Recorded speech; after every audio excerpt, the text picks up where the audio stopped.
Have you ever stopped to think about why the radio in your car picks up the exact same stations as the one in your living room, even though their antennas are completely different? I mean, one's vertical, one's horizontal. It seems like it shouldn't work so well. Well, it's a great question, and the answer is this really elegant piece of RF engineering called polarization. In this explainer, we're going to pull back the curtain on the wave that makes it all possible. All right, let's get into it. Oh, and just a quick heads up before we dive deep, this is actually part 10 of a much larger 20-part series we're doing on RF propagation.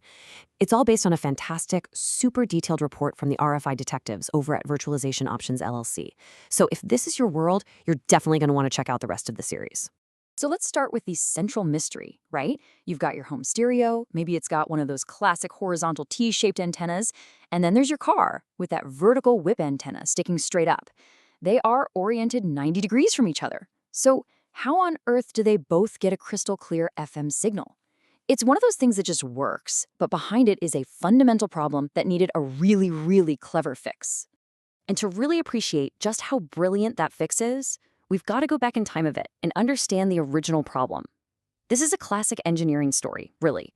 A tale of two antennas and a signal that suddenly had to work for both of them.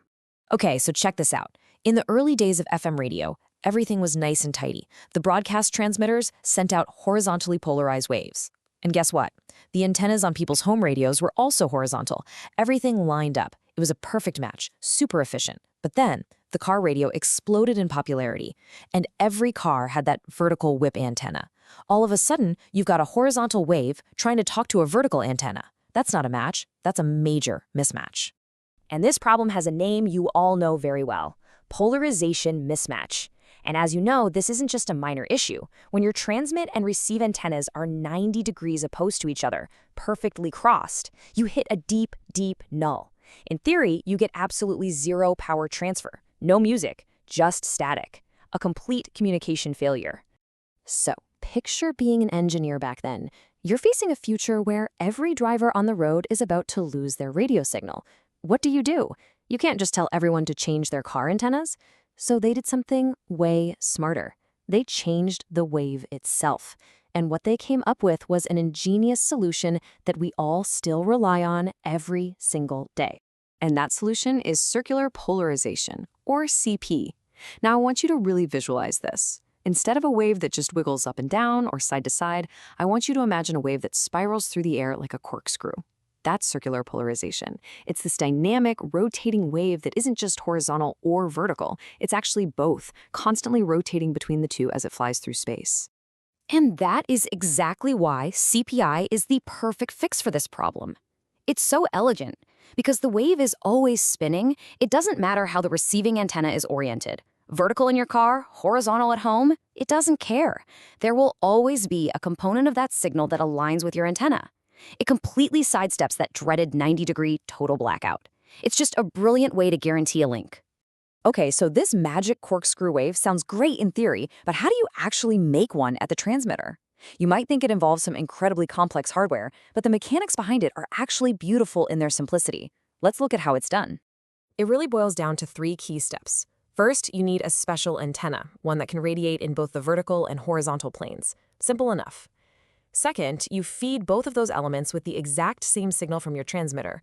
And third, now this is the secret sauce. You intentionally delay one of those feeds so it's exactly 90 degrees out of phase with the other. And this little device right here, a phasing harness, is how they do it. This is where the magic happens. Look at that. It's so simple. By making one of the coax cables just a little bit longer than the other, specifically, exactly 1/4 of a wavelength longer, you create that perfect 90-degree time delay. That tiny difference in timing is what kicks the wave into its spin, creating that beautiful corkscrew pattern. Okay, so we've covered the problem and the super clever solution at the transmitter. But let's bring it back to the real world. What does this all mean for the listener? Well, this is where the real payoff comes in, and it's all about getting a good signal without any compromise. See, because that beautiful spinning wave has both vertical and horizontal components all the time, any standard linear antenna can grab it. Your car's vertical whip, it just plucks the vertical component of the wave right out of the air as it spins by. Your home stereo's horizontal antenna, it does the exact same thing with the horizontal component. Boom, problem solved. Everybody gets a signal. Now, you might be thinking, okay, what's the catch?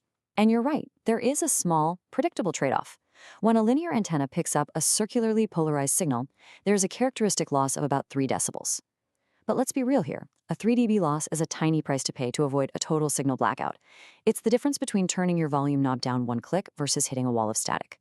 I'll take that trade any day of the week.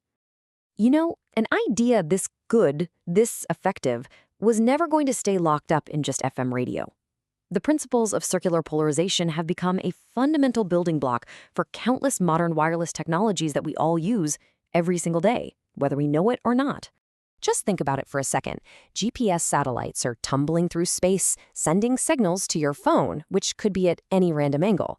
CP makes that link reliable. What about a singer on stage with a wireless mic, twisting and turning? CP keeps their audio from dropping out. RFID tags, radar systems. Basically, anytime you have a radio link where you can't control the antenna orientation at both ends, circular polarization is the go-to solution. Which really brings us to a final thought to chew on. We solved this FM radio problem decades ago, but that fundamental challenge of polarization is always there. So, as our wireless world gets more and more crowded, with 5G, with IoT devices, with massive satellite constellations, where do you think the next big polarization puzzle is going to pop up? And what kind of ingenious corkscrew-like solution are we going to have to invent to solve it? It's a question that's going to define the future of what we do.